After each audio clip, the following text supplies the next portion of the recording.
Bonjour et bienvenue sur le podcast des néo-vidéo marketeurs. Ce podcast s'adresse essentiellement aux chefs d'entreprise, micro-entrepreneurs, freelance, indépendants, coachs, consultants. Et si toi aussi tu souhaites développer ton business grâce au marketing vidéo, ce podcast est fait pour toi et il n'y a qu'un seul maître mot, sois unique, pense différemment. Eh oui, bonjour David, merci de nous avoir rejoints.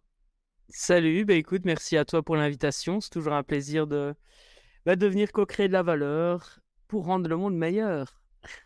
Exactement, et puis comme disait quelqu'un, la vie est un cadeau que l'on doit déballer à chaque instant. Oui. Je ne sais pas de qui tu parles, mais Je ne sais pas, Ouais. je veux les initiales DV, je ne sais pas ce que ça veut dire DV, mais enfin bon, voilà. oui, c'est vrai que c'est le leitmotiv qui m'anime aujourd'hui.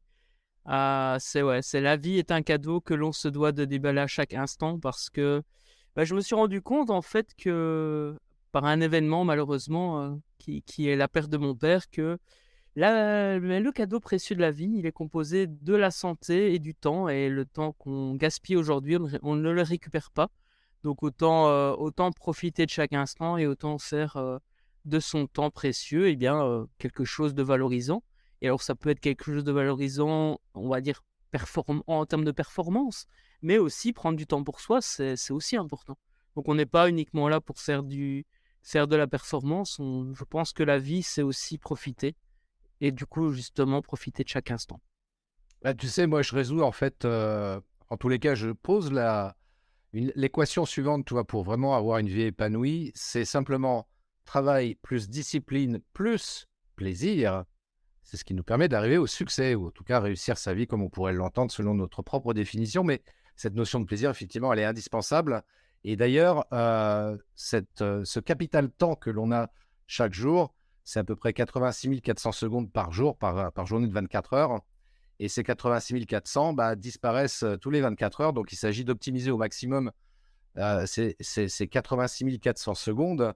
Et notamment pour cette partie que je qualifie de travail et de discipline, évidemment, si on veut être productif, il s'agit d'être focus. Alors, juste avant d'aborder ce sujet, j'ai envie quand même que tu nous rappelles un petit peu qui tu es, ce que tu fais aujourd'hui Ouais. concrètement. Très bien. Écoute, donc je m'appelle David Valsi-Machinon. J'ai le grand plaisir d'avoir fondé l'académie-businessbonheur.com, une académie qui accompagne les entrepreneurs qui le souhaitent, à créer leur activité épanouissante. Moi-même, j'ai lancé en 2008 une activité de création de site web et en 2014, j'ai vécu une perte de sens par rapport à cette activité. Et c'est là vraiment qu'a commencé la réflexion du business model émotionnel et de me dire: «OK, plutôt que de créer une activité certes rentable, mais qui ne me correspond pas, comment est-ce que je peux faire pour partir de moi, de mes besoins, de mes attentes, de mes envies pour créer justement, une activité qui va me permettre d'être épanoui au quotidien et de profiter de chaque instant». Et donc voilà, entre 2014 et 2019, il y a eu, toute une réflexion, une mise en pratique des outils que je développais au départ pour moi-même et puis pour d'autres personnes. Et en 2019 est vraiment né là l'académie-businessbonheur.com avec la sortie du livre «Mets du bonheur dans ton business». Voilà un peu le parcours et puis bon voilà, il y a la suite, logique des choses qui se sont faites depuis 2019. Et voilà, aujourd'hui, on accompagne sur 3 axes principaux dont je pourrais reparler, avec grand plaisir. Mais en résumé, c'est alignement, marketing et focus. Et aujourd'hui, on va parler de focus plus précisément du coup. Exactement, parce que c'est vrai que dans la vie d'un entrepreneur notamment, je pourrais même dire dans la vie en général, mais c'est vrai que quand on est entrepreneur, on va être pragmatique de 2 petites secondes là-dessus, qu'on soit bien d'accord en tous les cas sur les paramètres de départ. C'est-à-dire que quand on est entrepreneur, donc, il s'agit de générer du chiffre d'affaires. Si on veut générer du chiffre d'affaires, ça nous permet donc du coup de pouvoir payer nos charges diverses et variées. Et puis aussi un élément qui est vachement important, c'est qu'on peut se rémunérer aussi. Parce qu'on n'est pas une association, on ne fait pas les choses bénévolement. Donc, on a une activité d'entrepreneur pour pouvoir se rémunérer. Et en fonction des critères que l'on se fixe à un instant T, voilà, on se dit, moi, ce que j'aimerais bien, c'est gagner tant d'argent par mois, en net notamment, Et pour pouvoir arriver à cet objectif-là, entre autres, il y a une technique qui est vachement importante, c'est justement d'être focus sur sa manière de travailler, parce que sinon, si on est trop dispersé, comme je l'évoquais en introduction, eh bien, on risque de brasser du vent plus qu'autre chose et finalement pas réaliser des actions qui nous permettent d'atteindre un, 2, 3 ou 4 objectifs dans l'année, comme tu le préconises au travers des génies du focus, hein. Ouais, c'est ça. C'est vrai que, surtout si on a un profil, alors j'ai découvert il y a quelques années, j'ai pas fait de diagnostic. C'est vraiment plus des échanges avec d'autres entrepreneurs et d'autres mêmes personnes qui vivaient la situation. Je me suis découvert en fait un profil, HP, donc haut potentiel, et un profil, hypersensible. Et c'est vrai que, l'approche génie du focus est née, d'un besoin qui était le mien, c'est-à-dire comment est-ce que je peux faire pour arrêter de démarrer plein de choses et de ne jamais finir ces choses-là? Et ça, quand on a un profil comme ça qui a 1000 idées à la minute, parce que le cerveau fonctionne en arborescence, hein. Donc tu vois, aujourd'hui, OK, on va commencer à parler de focus, puis, très certainement qu'on va pouvoir à un moment donné dévier vers un autre sujet qui lui-même va nous ramener vers un autre sujet. Et en fait, nous, on visualise le fil logique de ces sujets. Quand je dis «nous», c'est sous-entendu des personnes qui fonctionnent par arborescence. Donc on connecte les idées entre elles et on peut très vite aller très loin dans les idées. Et quelqu'un qui fonctionne plus en mode processus ou en mode plus, on va dire plus procédural, eh bien, lui va peut-être ne pas voir les liens entre eux. D'ailleurs, ça m'arrive souvent parfois de faire une blague ou un jeu de mots et que ce jeu de mots, il y a que moi ou des personnes qui comprennent. Et donc parfois, voilà, je suis incompris par, les blagues que je fais. Mais voilà, j'ai appris à vivre avec et c'est vrai que j'avais envie de transmettre, notamment au travers du livre «Les génies du focus», une approche qui, moi, m'a aidé à passer de 1000 idées à la minute à 4 projets concrets de cœur réalisés chaque année. Et ces 4 projets de cœur, en fait, ramènent vers le grand projet qu'on a envie de réaliser. Je pourrais donner des exemples par la suite si tu veux, mais c'est vrai que c'est ça l'idée, c'est: «OK, qu'est-ce que je veux être, faire et avoir dans X années? Et comment est-ce que je peux faire cette année pour concrétiser vraiment un objectif qui va me rapprocher de cette vision, de ce que je veux être, faire et avoir?» Et l'idéal, c'est de décomposer son année en 4 gros projets. Alors quand je dis gros, c'est en tout cas 4 projets qui fait sens pour moi et qui me rapprochent, de cet objectif, qui lui-même va me rapprocher de mon intention, de ma vision. Ça, c'est vraiment en tout cas l'essence même de l'approche, les génies du focus avec, des outils tels que, comment faire le deuil de certaines idées. Parce que si tu as 1000 idées à la minute, mais que tu peux en concrétiser que 4 par an, il y en a que tu vas devoir, entre guillemets abandonner, ou en tout cas tu vas devoir faire le deuil sur certaines idées. Et donc voilà, j'ai repris simplement les phases du deuil, heu, classiques, mais pour faire le deuil de ces idées, pour ne pas justement culpabiliser en disant: «Ah, j'ai fait que ça cette année». Ben non, tu as déjà fait tout ça, regarde ce que tu as déjà fait et au moins tu es arrivé au bout, quoi. Justement, toi, concernant le deuil des idées, alors j'avais 2 questions par rapport à ça. Comment tu pratiques, toi, pour faire le deuil des idées? Et puis surtout, quelles sont les idées que tu vas sélectionner en te disant finalement: ça, j'abandonne cette idée-là parce qu'elle n'est pas Mmh. intéressante ou je ne sais pour quelle autre raison», mais comment tu procèdes, en fait, par rapport à ça? OK. C'est très simple. En fait, il y a 2 outils pour ça. Alors, premier outil, c'est, un outil de prise de décision. Et donc dans le livre, j'ai fait un schéma, d'ailleurs, c'est une fiche téléchargeable, pour les personnes qui achètent le livre. Mais donc en gros, ça se résume comme ça. Donc tu vois, tu as ici, diverses questions qui vont te permettre, en fait, de faire le tri entre, comment dire? Entre une idée qui va m'aider à avancer vers mon objectif et une idée qui risque soit de m'éloigner ou en tout cas qui ne fait pas sens aujourd'hui. Et donc en fait, l'idée, c'est vraiment de partir de: est-ce que le projet ou l'idée que j'ai aujourd'hui va me permettre de me rapprocher de ma vision, de ce que j'ai, envie d'être, faire et avoir ces X prochaines années? Et donc si oui, OK, je me pose la question suivante. Sinon, eh bien, j'utilise l'outil pour faire le deuil de cette idée. Alors soit je mets l'idée de côté et je fais la paix avec ça c'est dans une liste et puis j'y reviendrai peut-être un jour. Ou alors, je me dis, ok, non, ça m'éloigne vraiment trop de ce que j'ai envie d'être fait avoir. Je fais le deuil là-dessus. Et si de toute façon, à un moment donné, je suis amené à concrétiser cette idée, eh bien, l'univers me la ramènera face à moi par voilà, moi, je fais confiance à l'univers. Vous mettez le mot que vous voulez derrière univers. Ça peut être une croyance religieuse, ça peut être comment dire, une croyance laïque, peu importe. Moi, j'appelle ça l'univers. Vous mettez le mot que vous souhaitez derrière. Une fois que ça s'est clarifié, donc on a, ok, est-ce que cette idée me rapproche de mon objectif? Si oui, je me pose la question suivante, qui est la question, est-ce que le projet qui provient de cette idée, est-ce que ce projet lui-même me rapproche de cette vision à long terme? Si oui, ben je me pose, ok, quelles sont les actions que je vais faire aujourd'hui? Et est-ce que ces actions me rapprochent de cette intention, de cette vision que j'ai? Et donc, en fait, on part vraiment de la vue globale. On se pose la question, ok, est-ce que déjà cette idée globale me rapproche de ce qui est important pour moi? Si oui, ça vaut la peine de creuser. Sinon, ok, je mets directement de côté et je passe à autre chose. Parce que le gros problème des entrepreneurs qui ont mis l'idée à la minute, c'est la charge mentale. C'est de se dire, ok, je garde tout en tête, je le ferai bien à un moment donné ou à un autre. Ben non, là, il faut se dire, ok, si ça ne m'aide pas, si ça ne m'aide pas à avancer vers ce qui est important pour moi, je mets ça de côté. Soit j'oublie, soit je mets de côté, mais je fais la paix et je n'y pense plus pour l'instant. J'aurai toujours bien cette liste. Je pourrais y retourner à un moment donné X, mais là, aujourd'hui, c'est pas nécessaire pour cette année, c'est pas nécessaire de concrétiser cette chose-là. Et les phases du deuil, peut-être que je peux revenir du coup, parce que j'avais parlé donc de ce oui, premier outil. Voilà. tu avais parlé de ça. Comment? Non, j'y t'avais parlé de ça, ce serait bien qu'on aborde la phase du. Oui, tout à fait. Ben, les phases du deuil, en fait, c'est très simple. Il y en a 7. Et ce qui est important à comprendre, c'est que je n'ai rien inventé à ce sujet-là.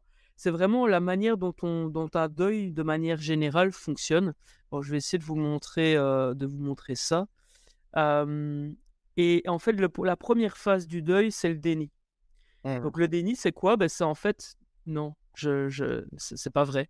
C'est pas vrai. Cette tâche-là, elle est importante pour moi. Alors qu'en fait, elle l'est pas.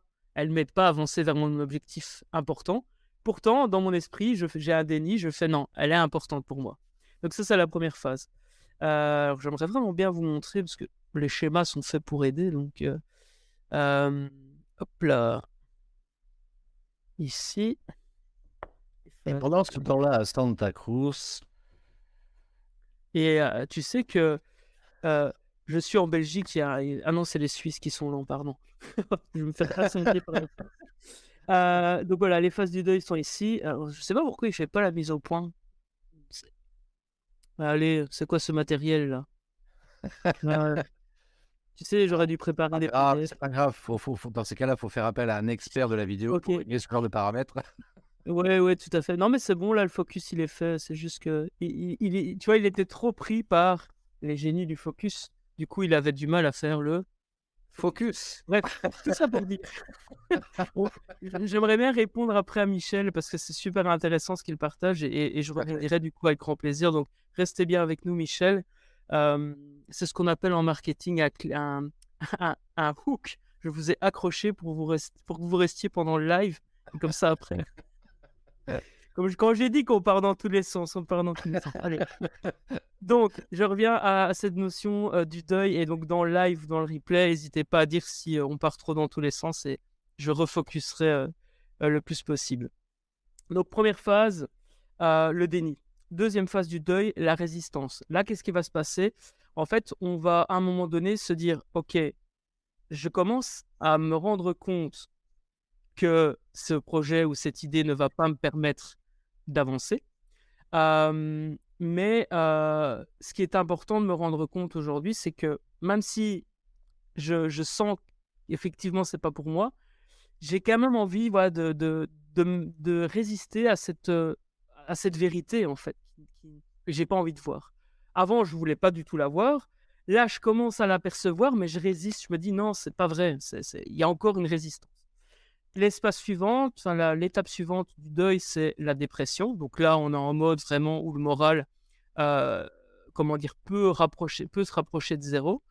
C'est de se dire, ok, mais en fait, purée, moi, ça me tient quand même à cœur ce truc et je vais pas pouvoir le faire. Je me rends compte que cette année, ce sera pas l'année où je vais faire telle ou telle chose.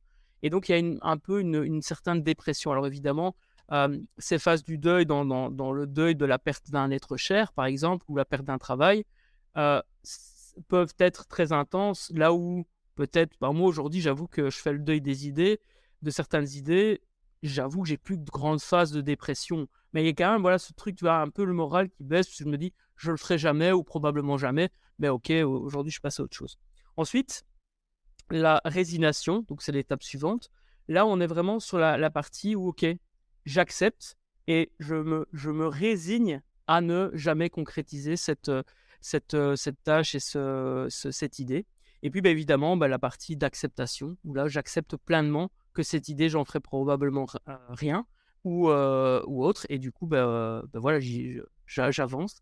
Et ça permet forcément de pouvoir avancer sur les autres projets. Est-ce que c'est clair? Écoute, pour moi, c'est extrêmement Ouais. clair, mais c'est vrai que toutes ces phases-là ne sont pas toujours simples comme ça à mettre en place parce que évidemment, on a des idées sur lesquelles on s'accroche et puis on se dit si, tiens, c'est vraiment une vraie bonne idée pour moi, mais effectivement, je pense que il y a aussi cette question-là, tu vois, qu'on peut se poser. Moi, je sais que je me pose cette question-là toujours, tu vois, quand j'ai une idée ou même parfois si on vient me solliciter pour un projet ou pour me solliciter tout court, tu vois, enfin pour me proposer un service tu vois, je me pose toujours la question de me dire, tu vois, est-ce que ça vient contribuer à l'objectif, à cette vision, comme tu le disais très très bien tout à l'heure, est-ce que ça vient contribuer à réaliser cette vision que je souhaite Mmh. atteindre dans 2, 3 ou 5 ans, tu vois? Et si ça n'y participe pas vraiment, oui, effectivement, là, je remets ça en question, cette idée-là, par exemple, je la remets en question et je me dis: «Non, je l'abandonne parce que, ouais, j'aimerais bien le faire», tu vois? Mais, parce que ça me Mmh. motive, ça m'enthousiasme et cetera, mais ça contribue pas, en fait, à la réalisation de cette vision-là et donc j'abandonne, quoi. Donc, et c'est intéressant de bien décomposer ces phases du deuil comme tu viens de le faire parce que ça permet d'avoir plus de Mmh. clarté et de mieux appréhender ce genre de D'accord. situation. Et d'ailleurs, c'est parfois quand on arrive à l'étape de l'acceptation, tout à l'heure, je disais qu'il y en avait 7, il y en a 5 et en fait les 2 premiers enfin les 2 autres, c'est, au début, on a l'idée, on a l'annonce d'un changement, à un moment donné qui peut arriver dans nos vies et puis l'autre étape, c'est la fin, c'est j'ai accepté, du coup, je suis en paix avec, cette idée que je ne ferai pas. Ce qui est important, c'est de se en tout cas d'expérience et je vous invite du coup à expérimenter, hein, ne croyez pas ce que je vous dis, mais plutôt expérimentez-le. Hem, Quand on commence à accepter certaines choses, notamment le fait qu'on ne concrétisera pas telle ou telle idée, en fait, on se rencontre, c'est intéressant le lapsus parce que en fait, on va à la rencontre d'une chose à laquelle on n'a peut-être pas pensé. Je vais m'expliquer. Bien souvent, un entrepreneur va confondre moyen de résultat. J'explicite ce que je veux dire par là. Et j'ai été concerné par ça et je le suis encore parfois. Imaginons, j'ai une idée et je me dis: «OK, moi, j'ai envie de faire une comédie musicale». OK? Cette idée, vu le temps que ça va me prendre, vu le travail que c'est de créer une comédie musicale, je fais le deuil de cette idée. Alors ça se fait pas peut-être pas en 5 minutes, mais voilà, en gros, je passe au travers des différentes étapes et je me dis: «OK, là, par rapport à mon projet professionnel, ça ne fait pas sens. Ça ne fait pas sens, en tout cas pour l'instant». Et en fait, en acceptant le fait que je ne ferai probablement pas de comédie musicale cette année, eh bien, je me rends compte que peut-être que la comédie musicale peut être un moyen pour moi de faire passer mon message qui est: «La vie est un cadeau que l'on se doit de déballer à chaque instant». Et du coup, là, je me dis: «Mais OK, je connecte». Je me dis: «Mais c'est vrai que faire une comédie musicale, pour faire une comédie musicale, ça n'a pas trop de sens». Par contre, pourquoi pas d'ici 5 ans, me dire: «Je ferai un one man show inspirant dans lequel je vais partager ce grand message qui est important pour moi». Et pourquoi pas faire de la chanson dans ce one man show? Et donc en fait, là, à un moment donné, quand tu commences à accepter que cette idée, tu la feras peut-être jamais, là, parfois, il y a des choses qui arrivent comme: «OK, la comédie musicale, c'était une idée comme une autre, mais si je reprends ce qui, moi, me plaît dans la comédie musicale, hein, donc résultat différent de moyens. Donc, ce qui, moi, me plaît dans la comédie musicale, c'est chanter, pourquoi pas faire un petit pas de danse. Ben, qu'est-ce qui m'empêche de faire un one-man show dans lequel je chante à un moment donné et dans lequel je fais un petit pas de danse? Et si c'est pas un one-man show, pourquoi je pourrais pas faire des TikTok dans lesquels je chante, je sais pas moi, je fais la formule du marketing gagnant, mais sous forme de rap? Why not? Et donc là, on commence à se rendre compte que c'est pas tant l'idée qui va me manquer que ce que l'idée peut m'amener. Et donc, évitons de confondre les moyens des résultats. Aujourd'hui, je peux transmettre mon message dans un live. Aujourd'hui, je peux transmettre mon message au travers d'un livre, au travers d'un jeu de société. Tout ça, c'est des moyens. Par contre, l'envie profonde, transmettre le message, ça, je la lâche pas. Et je la lâcherai jamais. A priori, en tout cas, je suis pas dans le futur, mais a priori, c'est quelque chose qui va me porter toute ma vie. Et je vais utiliser différents moyens pour y arriver. Est-ce que c'est clair ce que j'ai partagé? C'est complètement improvisé, donc je ne sais pas, c'est pas un travail. Je ne suis pas là pour vous donner une théorie à proprement parler, mais plus vous partager des expériences. Donc, Tu sais, c'est comme disent, sur ce que disait Michel tout à l'heure. Pardon, je t'écoute. ouais, non, je disais, c'est comme disent nos amis antillais, de toute façon, tous les chemins mènent au Rhum, et donc tout va bien, on a tout saisi. Effectivement. Ouais, tout à fait. Mais c'est ça, en fait, ce qui compte, c'est de trouver le chemin qui te correspond et la destination. J'aime bien cette citation, tu vois, je sais plus qui disait ça, mais on la sort souvent en développement personnel. C'est ce qui compte, c'est pas l'arrivée ou c'est pas la destination, mais bien le chemin et l'expérience qu'on peut vivre sur le chemin.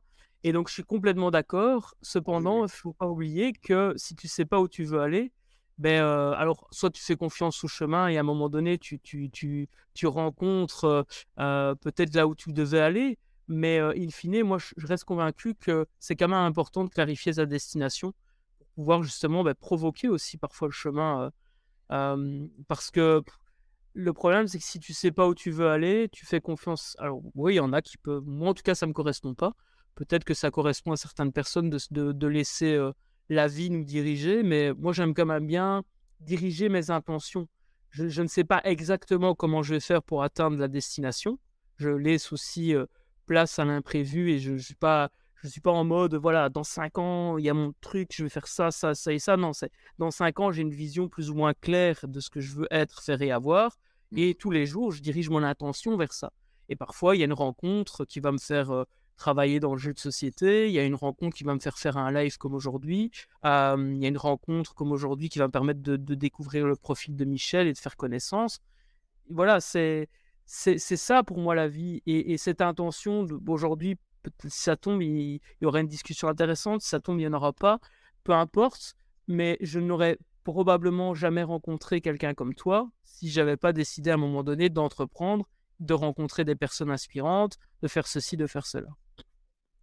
Tu sais, moi, par rapport à ce que tu viens d'exprimer, moi, je trouve que la vidéo, ça m'a beaucoup inspiré sur les choses de la vie, si je puis dire, mais dans le sens où quand tu réalises un budget prévisionnel pour un projet audiovisuel, hein, c'est un truc que j'ai appris quand j'étais formé sur le sujet. Donc, tu as un vrai prévisionnel, donc tu sais quels sont les postes que tu dois absolument mettre et écrire. Et il y a toujours cette partie-là, moi, c'est ce qu'on m'a appris, c'est ce qu'on appelle les imprévus. C'est-à-dire, quand tu réalises un projet audiovisuel, il faut toujours prévoir un budget pour les imprévus. Et dans la vie, moi, je considère que c'est exactement pareil. C'est-à-dire que tu prévois de mettre en place certaines actions, mais tu gardes une place aussi à l'imprévu. Et vraiment, tu vois, enfin, moi, comment dirais-je, ce côté binaire, soit on prévoit tout, soit on se laisse porter par l'imprévu, les imprévus de la vie. Moi, je suis pas d'accord avec ça et je te rejoins dans l'idée, c'est juste retrouver le juste équilibre entre ce qu'on prévoit de faire et puis laisser quand même une part aux imprévus parce que, effectivement, la vie nous amène comme ça des imprévus qui sont vachement sympas. Comme tu l'évoquais, effectivement, notre rencontre était imprévue. Je veux dire, on n'avait pas programmé, toi comme moi, de se rencontrer un jour, tu vois. Non.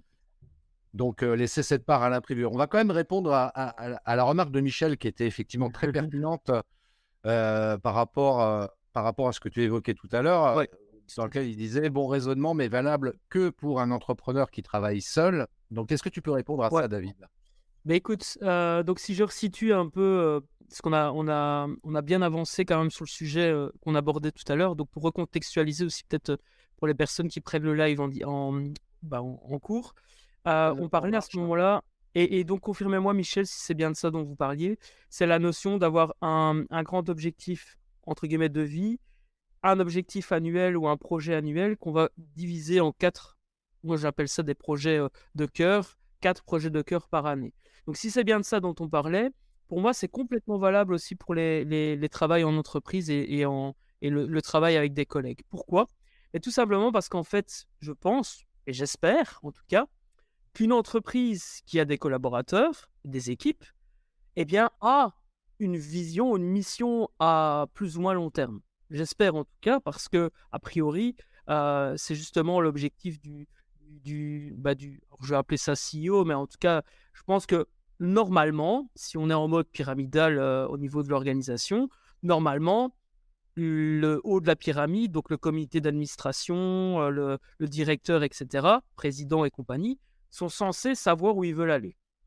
Et c'est d'ailleurs de leur mission de pouvoir transmettre cette vision et de donner envie aux collaborateurs, que ce soit manager, N+1, N+2, etc., et évidemment les membres des équipes, de se diriger vers cette mission, cette vision d'entreprise. Et tout ça est logiquement en lien avec une raison d'être. La raison d'être de l'entreprise, c'est par exemple telle ou telle chose. Et donc, ce qui est intéressant, du coup, si on a plusieurs équipes, c'est qu'on peut même subdiviser chaque travail d'équipe en 4 projets par an. Donc, c'est encore plus puissant. Et je pense que ça a d'autant plus d'intérêt de le faire. C'est-à-dire qu'on a la raison d'être de l'entreprise, on a la vision, la mission de cette entreprise, vision à 5, 10 ans, 25 ans, 100 ans, à voir. Et ensuite, on a des équipes qui ont elles-mêmes des managers qui dirigent des équipes. Eh bien, imaginons, vous dites, OK, chaque manager ou chaque gestionnaire d'équipe a 4 projets cette année. Ces 4 projets, eh bien, on va les diviser, par exemple, en trimestres. C'est comme ça que moi, je fonctionne. Et les projets de chaque équipe rapprochent l'entreprise de sa mission, sa vision et de sa raison d'être. Donc, pour moi, ça a d'autant plus raison d'être, si je veux faire un jeu de mots, sans le vouloir, ça a d'autant plus d'intérêt de fonctionner comme ça quand on gère une entreprise. Alors Michel réagit par rapport à ce que tu viens de dire. Michel, et comme ça, je rebondis. Je lis la remarque de Michel. Je ne partage pas votre avis car la société aujourd'hui va à la vitesse de l'information et de la technologie. Donc, notre idée d'aujourd'hui sera peut-être incomplète demain. Yes, je vais répondre. Et en même temps, sur le live, je te partagerai. Il y a aussi Jean qui a posé une question, en tout cas qui a partagé quelque chose, mais je ne le vois pas apparaître sur le côté. Mais dans le live LinkedIn, c'est là. Michel, complètement d'accord avec vous. Et c'est pour cette raison que l'intention... Alors, pour moi, la raison d'être de l'entreprise, la technologie a beau changer, pour moi, la raison d'être, logiquement, elle ne change pas ou elle change très peu au fur et à mesure du temps. Ça en tout cas, c'est une de mes croyances. Ce qui est clair, c'est que mon business a évolué ces 10 dernières années, mais que la raison pour laquelle je fais ce que je fais aujourd'hui, lui, n'a pas forcément évolué. Il s'est peut-être même clarifié avec le temps. Donc, complètement d'accord avec vous qu'aujourd'hui, une idée qu'on a à l'instant T peut être obsolète demain. Le truc, c'est que l'intention que vous avez aujourd'hui, donc il y a cette raison d'être profonde, l'intention que vous avez aujourd'hui, elle peut évoluer. Et donc, effectivement, je prends toujours l'image du fait qu'on est le capitaine du bateau de sa vie et du fait qu'on est le capitaine du coup du bateau de son entreprise. Le capitaine d'un bateau, il doit connaître plusieurs points. Premier point, là où il démarre. Donc, c'est là où embarquent les visiteurs et les voyageurs. Ensuite, il doit savoir là où il doit emmener ses voyageurs. Donc, la destination, il doit la connaître. Et il prévoit un parcours. Il prévoit un voyage et qu'on appelle ça des étapes transitoires, comment on appelle ça? Je ne sais plus le nom, bref. Des étapes au niveau du voyage. Et imaginons, à un moment donné, ce bateau de croisière, ce capitaine, a devant lui une tempête. Ben là, évidemment, il a 3 choix. il va demander à ses équipes, OK, conseillez-moi, il va regarder ses outils, c'est la boussole, etc., le radar et compagnie. J'ai 3 grandes possibilités. D'expérience, je sais que le bateau est suffisamment lourd pour traverser la tempête et on va pas perdre de temps, donc on va y aller. On va simplement prévenir les passagers qu'il y a peut-être quelques perturbations et donc bah, voilà, on va quand même traverser la tempête. Une autre possibilité, la sagesse de se dire: «OK, le bateau, je connais mon équipe, je connais mes équipes, je sais que je ne suis pas capable de traverser cette tempête, on va faire un détour». Et donc, évidemment, à ce moment-là, on va peut-être perdre du temps, mais on va faire un détour et on va arriver à destination. Et troisième grande possibilité, bah, c'est OK, on stoppe, on attend que la tempête passe et puis on continue à avancer.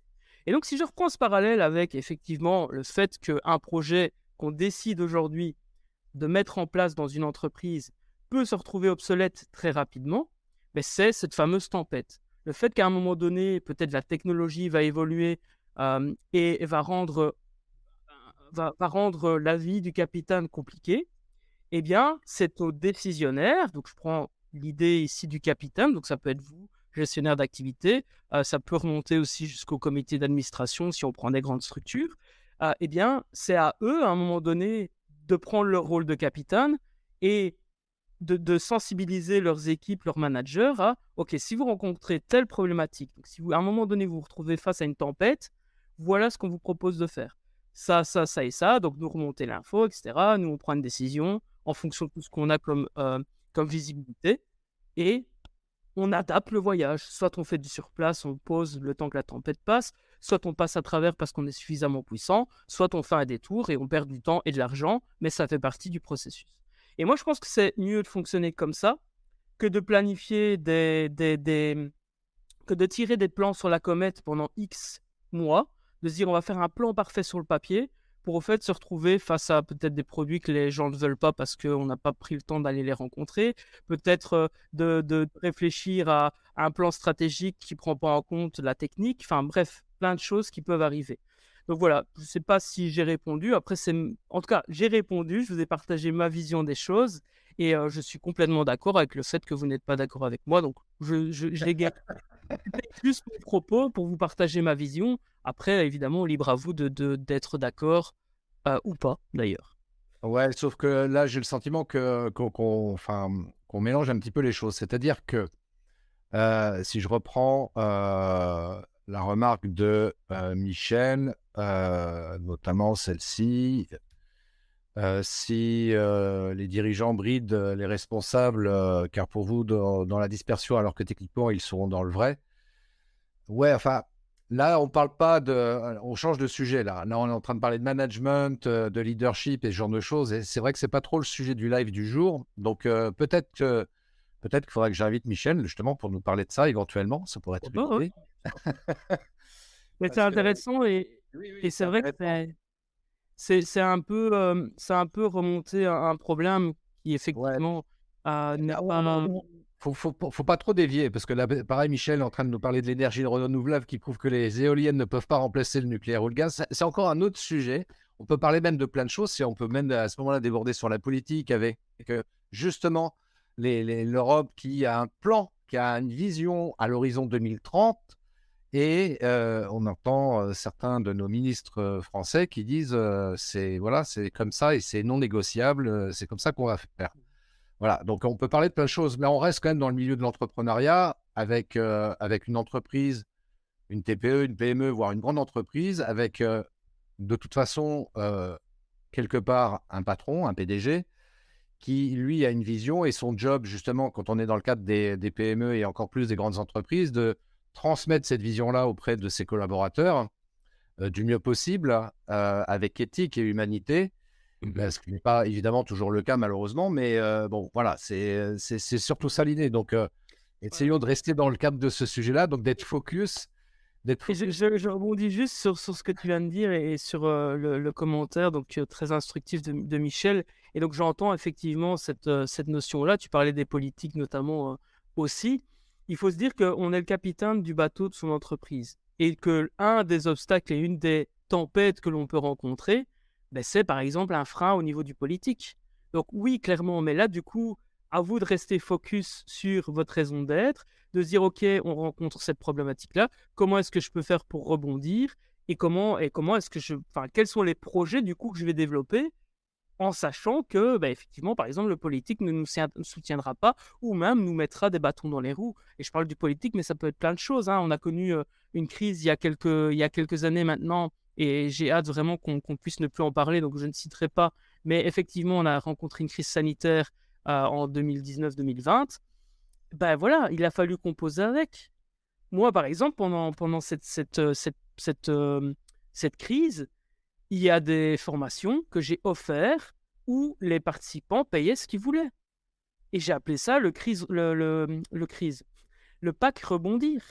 Parce que je me suis rendu compte que, bah, effectivement, c'était la crise pour tout le monde et qu'il y avait des entrepreneurs qui avaient très certainement besoin de ce que j'allais leur partager, mais qu'ils n'avaient pas forcément la possibilité de sortir quelque chose au niveau trésorerie. Et mon raisonnement a été simple, c'est premièrement, moi j'adore partager et apporter de la valeur. Deuxièmement, j'avais une capacité qui me permettait bah, de, à un moment donné ou à un autre, offrir ces heures et ces accompagnements et ces formations sans spécialement devoir demander tel ou tel prix.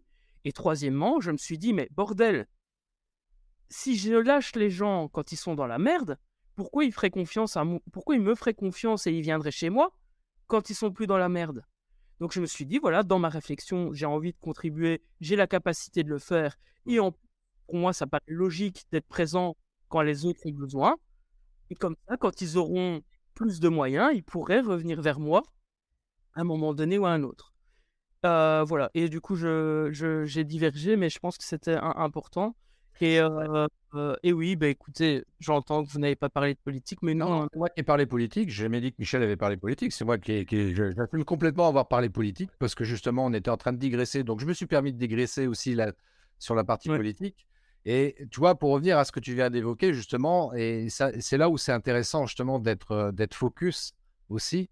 Parce que on peut être tenté quand il y a des situations de crise telles que celles que tu as évoquées et bien d'autres, et même dans sa vie en général, que ce soit la vie professionnelle et même la vie privée, on peut être amené à certains moments, effectivement, à être perturbé émotionnellement par certaines situations, légitimement, hein, en plus, hein, je veux dire, on peut vivre, je sais pas moi, ouais, le décès d'un proche, par exemple, tu parlais de ton papa tout à l'heure, moi j'ai rencontré la même situation avec mes parents, mais émotionnellement, ça peut être très perturbant et du coup, on peut se poser la question, que ce soit pour des choses d'ordre privé ou professionnel, se dire: «Qu'est-ce que je fais? Quelle est mon attitude à avoir par rapport à tout ça, quoi?» Parce que là, on en revient à cette question qui me paraît, moi, particulièrement prépondérante, cette notion de mindset, comme on l'appelle, ou d'état d'esprit, c'est-à-dire, en fait, prendre les choses avec philosophie aussi, c'est voilà, de se dire: «Voilà, OK, il se passe ça à l'extérieur, il y a telle situation». On peut critiquer, on peut se plaindre, on peut être virulent par rapport à des situations qui sont extérieures à nous et sur lesquelles nous n'avons aucune maîtrise, hein, que ce soit les évolutions technologiques, ou les situations politiques qu'on nous impose plus ou moins. Oui, on peut râler, on peut gueuler même, hein, on a le droit, c'est légitime. Oui, oui. J'ai aucun problème avec ça, je suis le premier à le faire d'ailleurs. Mais à un moment donné, c'est vrai qu'il faut se poser la question de se dire: «OK, qu'est-ce que je fais? Est-ce que je reste dans cette émotion-là, dans ce comportement-là? Ou alors est-ce que je vais, me dire comment moi je peux m'adapter par rapport à ça pour retrouver une certaine sérénité?» Et puis, moi je me rappelle un coach, c'est ce qu'il me disait, il me disait: L'idée, est-ce que c'est pas justement de trouver la liberté dans la contrainte?» Et j'aimais bien la formule parce que c'est vrai qu'à un moment donné, oui, on s'est retrouvé dans des contraintes. On va être très clair là-dessus pour revenir sur ces événements qui sont arrivés depuis 2020, mais on a été, heu, on a Mmh. été, mis devant des contraintes qu'on a tous gérées individuellement à notre niveau, en notre âme et conscience. Et donc là-dessus, c'est clair qu'il y a pas de jugement, mais même au niveau de l'entrepreneuriat, tu vois? C'est-à-dire que c'est à nous aussi de savoir, les situ et on le sait très bien, hein, dans la vie d'un entrepreneur, quelle que soit la taille de l'entreprise, il y a des hauts, il y a des bas. Et quand il y a des bas, il s'agit d'affronter la situation le mieux possible. Et c'est là aussi, justement, où être focus sur son objectif, sur sa vision, ça va devenir essentiel. Mmh. Et donc là, je me permets de recadrer un petit Oui. peu le sujet là-dessus. Mais écoute, en parlant débat, tu peux retirer le commentaire si tu veux sur la politique, comme ça Voilà. c'est fait. C'est vrai qu'en fait, moi, ça m'intéresserait vraiment d'échanger avec Michel et si Michel, vous le souhaitez, why not, rester en contact. Mais, hem, plutôt que d'être en mode débat, ce qui serait intéressant, c'est peut-être partager un frein que vous rencontrez aujourd'hui et comme ça, je peux faire le parallèle avec la partie génie du focus et c'est clair que par rapport à ce que tu disais, donc la contrainte favorise la créativité. Ça, c'est, une de mes vérités, et il y a aussi une phrase que moi j'aime beaucoup citer, c'est la prière de la sérénité. Alors moi, encore une fois, on met ce qu'on veut derrière Dieu. C'est la prière que, par exemple, les alcooliques anonymes utilisent pour justement vivre plus épanoui au quotidien. Les alcooliques anonymes proposent: «Mon Dieu, donne-moi la force d'accepter les choses que je ne peux changer». Attends, je vais la à chaque fois je me trompe. La prière de la sérénité. J'ai pas envie de la saccager, mais je la trouve tellement pleine de vérité. Donc ouais, donc c'est ça. Mon Dieu, donne-moi la sérénité d'accepter les choses que je ne peux changer, le courage de changer les choses que je peux et la sagesse d'en faire la différence. Et pourquoi je trouve ça tellement vrai? Parce qu'en fait, accepter les choses que je ne peux pas changer, ça veut dire que du coup, il y a quelque chose que je n'ai pas le contrôle, eh bien, le fameux lâcher prise, en tout cas l'acceptation que je ne peux pas changer ça. J'accepte et je passe à autre chose. Le courage de changer les choses que je peux. Mais évidemment, ça peut me faire peur d'avancer par là. Mais si ça fait sens pour moi, je prends mon courage à deux mains et je vais par là. Et ensuite, la sagesse d'en faire la différence, sous-entendu, ok, je prends le temps, avec sagesse, de me dire, ok, cet événement-là arrive dans ma vie. Est-ce que je peux y changer quelque chose? Non? Ok, j'accepte. Oui, je peux changer quelque chose? Ok, j'ai le courage et j'y vais. Pour moi, ça résume vraiment ce que tu viens de dire là tout à l'heure. C'est cette notion de, il y a des choses qu'on ne peut pas changer, on les accepte. Il y a des choses qu'on peut changer, ok, on y va, si ça fait sens pour nous. Et ensuite, avoir la sagesse de faire la différence entre les deux, ça demande du travail, ça demande une introspection, ça demande aussi de se poser parfois, d'arrêter d'être dans l'action, hein. Tout à l'heure, je vous disais, prendre une décision, il faut parfois prendre du recul. Il faut parfois s'entourer, d'avoir des outils qui permettent de peut-être voir si c'est le bon chemin qu'on prend, de pouvoir avoir une équipe sur qui compter et à qui poser des questions. Et quand je dis une équipe, c'est pas forcément un interne, hein. Pour moi, un entrepreneur solo, il peut avoir une équipe. Il peut, avoir un coach, il peut avoir, un thérapeute, un psy, il peut participer à un mastermind, il peut prendre un coaching, et donc on n'est pas obligé de rester tout seul même si on est solopreneur. Et donc voilà, j'avais juste envie de te partager ça, par rapport à ça. Oui, bah, je te remercie.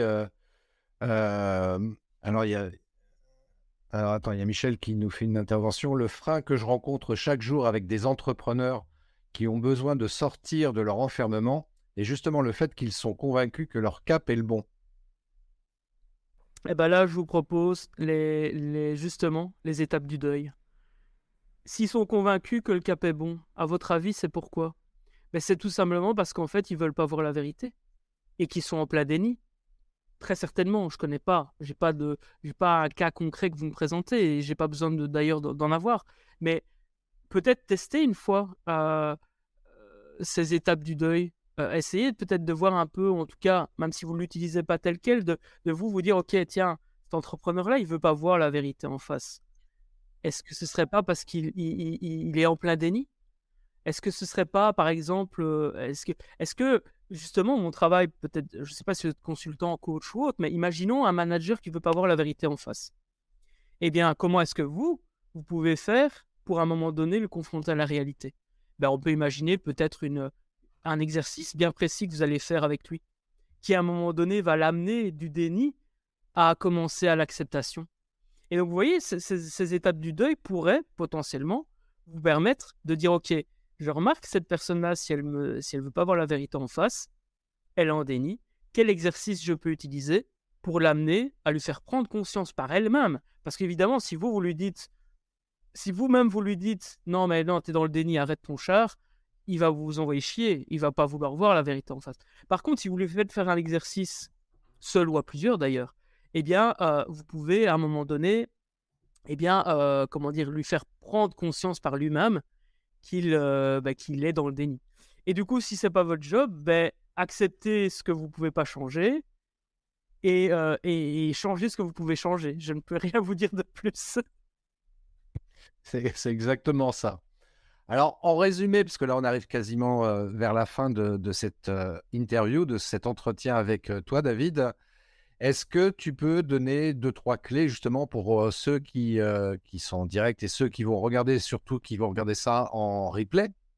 Est-ce qu'il y a 2-3 clés que tu pourrais nous partager pour justement aider les gens entrepreneurs de TPE, de PME ou plus grandes entreprises pour rester focus justement sur sa vision? Oui, alors en fait, j'ai commencé à un moment donné quand j'ai rédigé les génies du focus, j'ai commencé, à me rendre compte d'une chose, c'est qu'il existe, je vais appeler ça des lignes temporelles, en tout cas des temporalités différentes, Oui. qui sont au nombre de 3. Alors il pourrait y en avoir une 4e, qui serait, plus, d'ordre plus, spirituel, mais on y reviendra un autre jour et peut-être dans une V2 du bouquin, j'en parlerai. Mais donc en fait, pour moi, il y a 3 grandes temporalités. Il y a la temporalité de l'intuition, donc tout ce qu'il y a autour de nous. Il y a la temporalité mentale, donc tout ce qui est dans notre esprit. Et il y a la temporalité de la réalité, où là, en fait, on passe du mental à quelque chose de concret. Et en fait, moi, ce qui m'a vraiment aidé à rester focus, c'est à me rendre compte que j'avais, de manière plus intense, un profil qu'un autre. Donc, on pourrait dire qu'il y a 3 grands profils d'entrepreneurs, si on peut dire ça comme ça. Il y a premièrement le passeur. Le passeur, c'est quelqu'un, et on peut avoir les 3, hein, donc on peut être les 3, mais généralement, il y a un qui est plus développé que l'autre. Donc, premièrement, le passeur. Le passeur, c'est quelqu'un qui va avoir, entre guillemets, imaginé une antenne ou des antennes sur la tête. Je ne parle pas d'un extraterrestre, hein, parce que Spock, il n'a pas d'antenne, il a des grandes oreilles. Ben, ses oreilles font antenne, donc voilà. Petite private joke. Donc, les gens qui regardent le live te connaissent, j'espère, parce que sinon, ils ne vont pas capter pourquoi je parle de ça. Il faut savoir que Christophe est fan de Star Trek. Voilà, juste pour contextualiser la chose. Voilà. Donc, trêve de plaisanterie. Donc, le passeur, il a une antenne ou des antennes qui lui permettent de capter tout ce qu'il y a autour de soi. Moi, j'appelle ça l'intuition, hein, c'est-à-dire il y a des idées autour de nous, il y a de l'énergie qui est autour de nous, qui est quand on regarde quelque chose. Voilà, on va regarder ce live, poum, il y a une idée qui va nous venir. Et donc, le passeur, c'est quelqu'un qui arrive à capter certaines choses et à passer de cette intuition et de tout ce qui est autour de nous à la temporalité mentale. Donc, l'intuition, tout ce qui est autour de nous, le mental. Le mental, c'est quelqu'un, donc le profil, c'est le rêveur.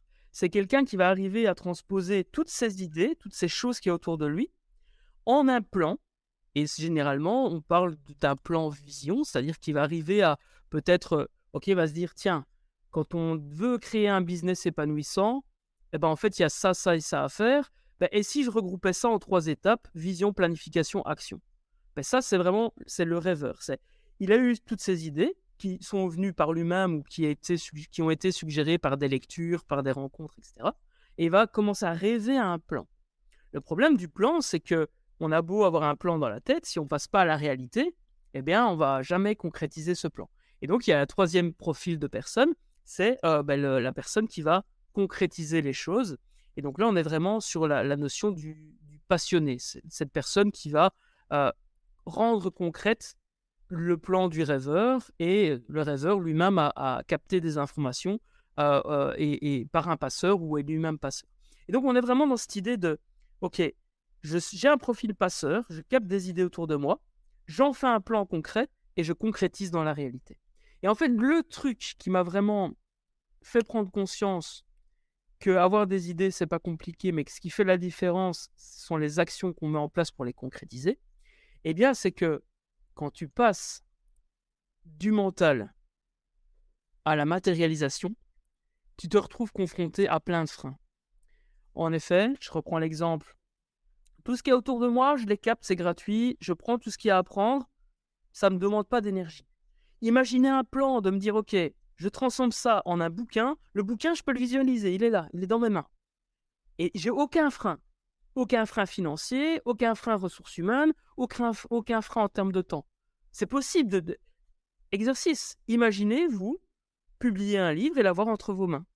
Vous l'imaginez, vous le visualisez, c'est possible. Ça vous a rien demandé comme effort, si ce n'est un peu réfléchir ou en tout cas un peu imaginer. Par contre, tenir le vrai livre entre vos mains, mais là, en fait, vous allez passer dans la ligne et dans la temporalité de la réalité. Et qu'est-ce qui se passe à ce moment-là? On est confronté à du temps, donc ressources temporelles. On n'a pas forcément le temps de réaliser ça. On n'a pas forcément l'énergie. On n'a pas forcément l'argent. On n'a pas forcément la capacité. Et donc, en fait, là où je veux en venir, c'est que je me suis rendu compte vraiment ce qui faisait la différence fondamentale entre quelqu'un qui a plein d'idées et quelqu'un qui passe à l'action et concrétise les choses, c'est qu'il a conscience qu'il a des limites. Et on parlait tout à l'heure, la contrainte favorise la créativité. Effectivement, quand je passe de mon plan d'action en tête, mon plan stratégique idéal à la réalité, je vais être confronté effectivement à une limite en termes de temps. Ok, combien de temps je peux y consacrer? Combien de temps ça va me prendre? Quels sont les créneaux que je dois prévoir pour y arriver? Ressources humaines, est-ce que je vais le faire tout seul? Est-ce que je dois m'entourer de personnes? Prendre un coach, prendre une formation ou ceci ou cela. Limite en termes de ressources financières. Combien ça va me coûter? Est-ce que je suis capable de financer ça? Si pas, comment est-ce que je peux faire ou qui je peux contacter pour m'aider à dépasser cette contrainte? Et donc l'idée, c'est vraiment de vraiment prendre conscience pour rester focus que par année, je ne peux pas, au niveau de ces ressources nécessaires, je ne peux pas avoir plus de 4 projets à réaliser par année. En tout cas, c'est ma croyance. Après, je pense qu'il y a des gens qui peuvent réaliser un projet par mois. C'est possible. Moi, je trouve que déjà, concrétiser 4 projets par an, c'est déjà bien. Quand je dis projet, ça peut être des plus ou moins gros projets. Et là, il faut mieux se connaître pour mieux entreprendre. Et là, c'est vraiment le travail que je fais avec l'académie businessbonheur.com. C'est ça, c'est mieux se connaître pour mieux entreprendre. Et vraiment, rien que ça, rien que se rendre compte que dans la réalité, concrétiser 4 projets par année, c'est déjà génial. Ça nous rapproche de notre intention. Et qu'en plus de ça, grâce au fait qu'on prend conscience qu'on est limité, eh bien, on culpabilise moins. Parce qu'aujourd'hui, je culpabilise moins de me dire, OK, je ne peux pas faire toutes ces idées, mais en même temps, si je voulais toutes les faire, j'y arriverais pas. Parce que même, ne fût-ce qu'en termes de temps, j'aurais pas le temps de tout faire. Et donc, voilà un peu ce que je pourrais partager comme... pour peut-être clôturer le live. Je pense qu'on pourrait parler des heures de ça, hein, mais... C'est clair. Moi, ce que j'ai envie de proposer aux personnes qui regardent ce live en direct ou en replay, moi, ce que j'ai envie de proposer, en fait, très simplement, je vais faire ton auto-promo, hein, en l'occurrence, de procurer ce livre qui est absolument magique, qui va vraiment vous inspirer. Comme moi, ça m'a beaucoup, beaucoup inspiré justement à travailler différemment et mieux, pour le coup. Donc, Les Génies du Focus, vous pouvez le retrouver sur businessbonheur.com. L'adresse défile juste en dessous, c'est en description en tous les cas de la vidéo ou de l'audio si vous écoutez le podcast. businessbonheur.com/focus ou alors sur Amazon. D'ailleurs, en plus, pour l'instant, il est... si vous êtes fan de Kindle, profitez-en parce qu'en fait, il est à moins que le prix d'un café. Et je dirais même que le prix d'un tiers de café, du coup. Mais voilà, au-delà de ça, franchement, j'ai vraiment hâte, si vous le lisez, de vous lire. Michel, moi, perso, vous ne m'avez pas importuné, je trouve. C'était enrichissant. Et voilà, on doit, à un moment donné ou à un autre, c'est vrai, cadrer les échanges. Mais voilà, je pense que ça mérite un échange, mais peut-être pas aujourd'hui. Et excuse-moi, j'ai repris la parole, je suis désolé, Christophe. Non, mais tu fais bien d'ailleurs. Moi, j'ai envie de te, justement, parce que tu prends la parole, et je vais te la redonner tout de suite dans 2 secondes. Si ceux qui veulent en plus éventuellement se faire accompagner par toi, enfin voilà, est-ce que tu proposes d'ailleurs un accompagnement pour ceux qui le souhaitent, hein? David? Toujours là, hein. J'ai pas, non, mais je voulais montrer le schéma parce que pour moi, c'est important j'ai vraiment tous les livres que je conçois sont vraiment visuels. Enfin, en tout cas, il y a des visuels parce que j'ai conscience que David? les concepts sont pas forcément évidents. David? David? Tu m'entends pas?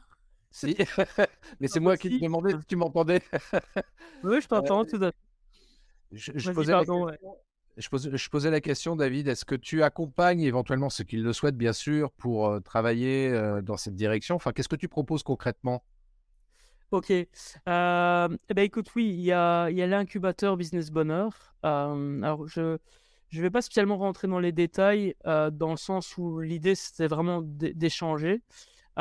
Mais en tout cas, si vous voulez en savoir plus, rendez-vous sur businessbonheur.com pour, voilà, vous avez vraiment l'explication des 3 axes de travail. Vous avez une vidéo qui explique tout et vous pouvez vraiment, voilà, être guidé dans les 3 axes. Je rappelle rapidement les 3 axes. Donc, premier axe, c'est alignement essence. Donc, comment est-ce que je peux créer une activité professionnelle, donc un business qui fait sens pour moi, qui crée de la valeur pour moi-même et pour mes proches. Deuxième axe, c'est l'axe conversion et croissance, où là, on travaille vraiment plus la mise en place d'un système marketing vertueux pour attirer ses clients de cœur. Et troisième axe, on est vraiment sur la partie génie du focus. Donc, c'est focus et puissance, où là, on se focalise, OK, on travaille, quel est mon grand objectif, quelle est mon intention, quel est l'objectif de cette année, le projet que je veux réaliser tous les trimestres. Et donc, voilà, là, vous serez guidé. L'incubateur est vraiment fait pour vous faire traverser les 3 axes en parallèle parce que, en fait, comment est-ce qu'on peut savoir qu'un business est un bon business pour moi et est aligné avec ce que je veux faire, être et avoir? Ben, c'est en passant à l'action au niveau marketing et puis c'est en passant, en restant focus aussi sur ses objectifs. Donc vraiment, l'incubateur, c'est pas un des 3 axes, c'est les 3 axes ensemble parce qu'en fait, les 3 axes sont indispensables pour avancer parce qu'en gros, on ne peut pas savoir ce qui est bon pour nous sans passer à l'action. Et donc, moi, je ne suis pas à vous dire réaliser une introspection business bonheur sans passer à l'action. C'est non. OK, vous pensez que ce client-là, c'est le client qui vous fait kiffer? Ben OK, arrêtons de penser. Passons à l'action, testons ce client-là, un premier, un deuxième, et vous allez très vite vous rendre compte si c'est le bon client pour vous ou le bon type de client pour vous. Moi, je n'ai pas les réponses. Je suis pas. En marketing, il n'y a pas de réponse exacte, il n'y a pas de science exacte. C'est l'action qui permet de valider les choses. Et donc voilà, je suis vraiment dans cette idée-là. Businessbonheur.com si vous voulez en savoir plus. Et pour conclure, moi, je citerai David qui dit « Sans action, pas de résultat ». Donc moi, je vous invite à passer à l'action. Déjà, procurez-vous ce livre. Vous allez sur businessbonheur.com, donc le livre « Les génies du focus ». Et procurez-vous ce livre. Et puis contactez David, bien sûr, sur businessbonheur.com pour éventuellement lui poser des questions, avoir plus d'informations et pourquoi pas être accompagné sous une forme ou une autre par David. Vous serez entre de bonnes mains, je vous assure. Hein. Et je suis fort actif sur LinkedIn, hein, d'ailleurs. Pour la petite info. Fort actif, effectivement. En tous les cas, merci beaucoup, David. C'est un plaisir à nouveau d'échanger avec toi, un vrai plaisir. Merci, merci beaucoup. Et comme disent aussi nos amis belges, eh bien, il faut garder la frite. Et ouais, et gardons la patate. Ciao. Merci infiniment, David. Bonne fin de journée, bonne journée à tous et à très, très bientôt. Merci d'avoir écouté cet épisode de podcast des Néo-Vidéo Marketeurs. Si tu as une question ou un commentaire, contacte-moi directement sur christophetrain.fr. Je me ferai un plaisir de te répondre rapidement. Et si tu m'écoutes via Apple Podcast, eh bien n'hésite pas également à me laisser un avis 5 étoiles et un commentaire, ça me fera plaisir. Je te souhaite une très très belle journée et je te donne rendez-vous pour un nouvel épisode très très bientôt. Ciao!